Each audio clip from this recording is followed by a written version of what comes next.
প্রিয় ছাত্রছাত্রীরা, আজকে আমরা রাষ্ট্রদর্শন বা পলিটিক্যাল ফিলোসফির অন্তর্গত একটি বিষয়ে গান্ধীজির দর্শন নিয়ে আলোচনা করব। গান্ধীজির দর্শনের একটি নির্দিষ্ট বিষয়। তোমরা জানো যে গান্ধীজি সাধারণভাবে প্রথাগত অর্থে গান্ধীজিকে দার্শনিক বলা যায় না। তিনি খুব সুসংগতভাবে দার্শনিক আলোচনা না করলেও তিনি বিভিন্ন দার্শনিক বক্তব্য, বিভিন্ন দার্শনিক বিষয়ে তার নিজস্ব অভিজ্ঞতার থেকে তার বক্তব্য রেখেছিলেন এবং সামগ্রিকভাবে সামাজিক বিবর্তন বা সামাজিক পরিবর্তনের ক্ষেত্রেও বিভিন্ন ক্ষেত্রেও তিনি তার বক্তব্য রেখেছিলেন। এই রকমই আজকে একটি বিষয়, গান্ধীজির দর্শনের ত্রয়ী নীতি, 3 প্রিন্সিপলস ইন গান্ধীজ ফিলোসফি। এটি হচ্ছে আমাদের আজকের আলোচনার বিষয়। গান্ধীজি চেয়েছিলেন যে অহিংস সমাজ গঠন করতে। অহিংস সমাজ গঠনের জন্য গান্ধীজি 3টি মৌলিক নীতিকে ব্যক্তির জীবনে এবং সমাজ জীবনে প্রতিষ্ঠা করার কথা বলেছিলেন। তার মতে সাম্যভিত্তিক সমাজ গঠনের আদর্শ রূপায়ণের পথে বিশেষভাবে গুরুত্বপূর্ণ যে এই তিনটি নীতি হচ্ছে, প্রথমটি হচ্ছে বর্ণ ব্যবস্থা বা কাস্ট সিস্টেম, এবং দ্বিতীয় হচ্ছে অছিতন্ত্র বা প্রিন্সিপল অফ ট্রাস্টিশিপ, এবং তৃতীয় হচ্ছে বিকেন্দ্রীকরণ বা প্রিন্সিপল অফ ডিসেন্ট্রালাইজেশন। প্রথমত বর্ণ ব্যবস্থা শব্দটিকে গান্ধীজি কিন্তু জাতিভেদ অর্থে গ্রহণ করেননি। এটা আমাদের নির্দিষ্টভাবে বুঝতে হবে। অহিংস সমাজ গঠনের ক্ষেত্রে বর্ণ ব্যবস্থার সার কথা গান্ধীজির মতানুসারে হলো, প্রথম আমরা যেটা বলতে পারি সেটি হচ্ছে যে সমাজ শৃঙ্খলার জন্য বিভিন্ন বৃত্তির বা কাজ এর সমান প্রয়োজন। এই জন্য সমাজের সামগ্রিক দৃষ্টিভঙ্গি থেকে সেগুলি সবই মূল্যবান, কিন্তু সাধারণত কতগুলি বৃত্তিকে সমাজ হেয় জ্ঞান করে, আবার কতগুলি বৃত্তিকে উচ্চ জ্ঞানে গ্রহণ করে থাকে এবং সেই অনুসারেই তাদের পারিশ্রমিক ধার্য হয়ে থাকে। এইরূপ বৈষম্যমূলক ব্যবস্থার ফলে বঞ্চিত কারো মনে অসন্তোষ বা ক্ষোভ জমা হতে থাকে এবং তাদের কর্মদক্ষতাও হ্রাস পায়। সমাজের এই ব্যবস্থা সাম্য নীতির ওপর প্রতিষ্ঠিত হলে বিভিন্ন বৃত্তিতে নিযুক্ত লোকেদের মনে কোনো অসন্তোষ থাকে না এবং তারা নিজ নিজ বৃত্তি পরিত্যাগ করে অন্যের বৃত্তি গ্রহণ করার জন্য আগ্রহ প্রকাশ করে না। এতে সমাজের স্থিতাবস্থা অক্ষুণ্ণ থাকে।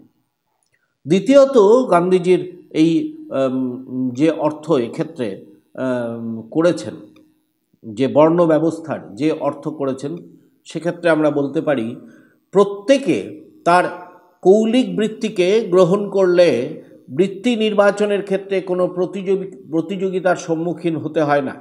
প্রতিযোগিতামূলক পরিবেশে মানুষের স্বাভাবিক সামর্থ্য প্রকাশের সুযোগ পাওয়া যায় না।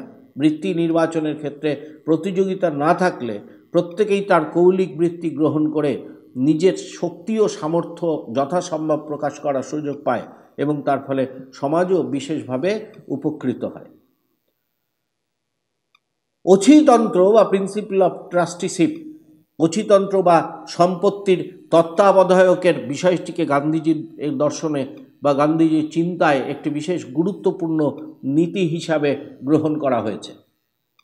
তিনি জমিদার, রাজা, পুঁজিপতি প্রভৃতি সম্পত্তিবান শ্রেণীর প্রতিনিধিদের নিজ নিজ সম্পত্তির অছি বা তত্ত্বাবধায়ক হিসাবে গণ্য করতে বলেছেন। অবশ্য গান্ধীজির অছিতন্ত্রকে বিরূপ সমালোচনার সম্মুখীন হতে হয়েছে। অভিযোগকারীরা বলেছেন যে ক্ষমতাশালী শ্রেণী লোকেরা তাদের কায়েমি স্বার্থই এই নীতির মাধ্যমে রক্ষিত হবে, কিন্তু এইরূপ অভিযোগ এই নীতির বিরুদ্ধে সম্পূর্ণ ভিত্তিহীন। প্রকৃতপক্ষে অছি ব্যবস্থার মাধ্যমে গান্ধীজির ব্যক্তিগত সম্পত্তির মালিকানাকে বিলোপ করারই পথ নির্দেশ করেছেন। গান্ধীজির অছিতন্ত্রের মূল কথা হলো জমিদার, রাজা প্রমুখ এমনকি সাধারণ মানুষের ওপরেও সম্পত্তির অছিত্য বা তত্ত্বাবধায়কত্ব অর্পিত হবে তাদের নিজেদের ভোগবিলাসের জন্য নয়, অন্যের ভোগ্য সামগ্রীর রক্ষক এবং তত্ত্বাবধায়ক রূপেই তারা ওই দায়িত্ব পালন করবেন। স্থাবর অস্থাবর, দৃষ্ট অদৃষ্ট জগতের সমস্ত কিছুর মালিক আসলে ভগবান, মানুষ নয়। মানুষ কেবল এইসবের তত্ত্বাবধায়ক। কাজী গান্ধীজির অচিতন্ত্রের মূল কথা হলো প্রত্যেক মানুষ নিজেকে সম্পত্তির তত্ত্বাবধায়ক রূপে গণ্য করে তা রক্ষণাবেক্ষণ করবেন এবং সম্পত্তির সামান্য অংশ নিজের প্রয়োজনে ব্যয় করে বাকি অংশ সমাজ সেবায় নিয়োজিত করবেন। নাবালকের সম্পত্তি রক্ষণাবেক্ষণের দায়িত্ব ওছির ওপর অর্পিত হলে নাবালক সাবালক হওয়া মাত্র সেই সম্পত্তি প্রত্যর্পণ করতে হবে। এই জন্য ভারতে ভূমধ্যকারী ওছিদের কর্তব্য হল ভূমিহীন দরিদ্রকে ভূমি প্রত্যর্পণ করে দায়মুক্ত হওয়া। পরাধীন ভারতে ভূমিহীন দরিদ্রদের গণচেতনা জাগ্রত না হওয়ায় তারা নাবালক ছিল। স্বাধীন ভারতে তাদের মধ্যে গণচেতনা জাগ্রত হওয়ার ফলে তারা সাবালকত্ব প্রাপ্ত হয়েছে। এই জন্য জমির কারখানার ওছিদের কর্তব্য হল তাদের সম্পত্তি দরিদ্র জনগণকে প্রত্যর্পণ করা। গান্ধীজির মতে ওছি সর্বদাই নিজেকে পিতার স্থানে অধিষ্ঠিত রেখে পিতার কর্তব্য পালন করবেন। পিতা যেমন পুত্রকে তার সর্বস্ব অর্পণ করেন, ওছিও তেমনি হিতকারীদের সর্বস্ব প্রত্যর্পণ করবেন। সর্বদাই সমাজ প্রতিষ্ঠায় এই প্রকার নিঃস্বার্থ পরার্থে নিয়োজিত প্রাণ অভিভাবকের বিশেষ প্রয়োজন বলে গান্ধীজি মনে করেছেন। গান্ধীজির এই তিনটি নীতির মধ্যে তৃতীয় যে নীতিটির কথা বলা হয়েছে সেটি হচ্ছে দি প্রিন্সিপাল অফ ডিসেন্ট্রালাইজেশন বা বিকেন্দ্রীকরণের নীতি। বিকেন্দ্রীকরণ হলো গান্ধীজির দর্শনের একটি উল্লেখযোগ্য নীতি, যেখানে শিল্প ও নগরায়নের পূর্বে ভারতের শিল্পোৎপাদন ব্যবস্থা ছিল বিকেন্দ্রীভূত। এটি গান্ধীজি তার জীবনের বাস্তব অভিজ্ঞতা থেকে লক্ষ্য করেছেন। গ্রামাঞ্চলগুলি ছিল কুটির শিল্প নির্ভর, মূলত ছিল কুটির শিল্প নির্ভর। যন্ত্রযুগের আবির্ভাব ও প্রসারের পর কয়েকটি মাত্র শহরে নগরে শিল্পের উৎপাদন কেন্দ্রীভূত হয়েছিল। শিল্পের এই প্রকার কেন্দ্রীভূতকরণের ফলে গ্রামীণ ছোট ছোট কুটির শিল্পগুলি নিদারুণভাবে ক্ষতিগ্রস্ত হয়েছিল এবং গ্রামবাসীদের মধ্যে বেকারের সংখ্যা ক্রমশ বৃদ্ধি পেয়েছিল। গ্রাম প্রধান ভারতের অর্থনীতির উন্নতি করার জন্য গ্রামীণ সভ্যতা ও সংস্কৃতির সুযোগ্য পুনরুদ্ধার এবং সমর্থন প্রয়োজন। এজন্যই বিকেন্দ্রীকরণকে বিশেষ প্রয়োজন বলে গান্ধীজি মনে করেছেন। সামাজিক উন্নয়নের ক্ষেত্রে বিকেন্দ্রীকরণ বিশেষ গুরুত্বপূর্ণ বলে গান্ধীজি মনে করেছেন। বিকেন্দ্রীকরণের মাধ্যমে গ্রামাঞ্চলে ক্ষুদ্র ও বৃহৎ নানা ধরনের শিল্পের প্রতিষ্ঠা সম্ভব হবে। গান্ধীজি তাই মনে করেছেন যে শিল্পের বিকেন্দ্রীকরণ ছাড়া ভারতবর্ষের সামগ্রিক উন্নয়ন কোনোভাবেই সম্ভব নয়।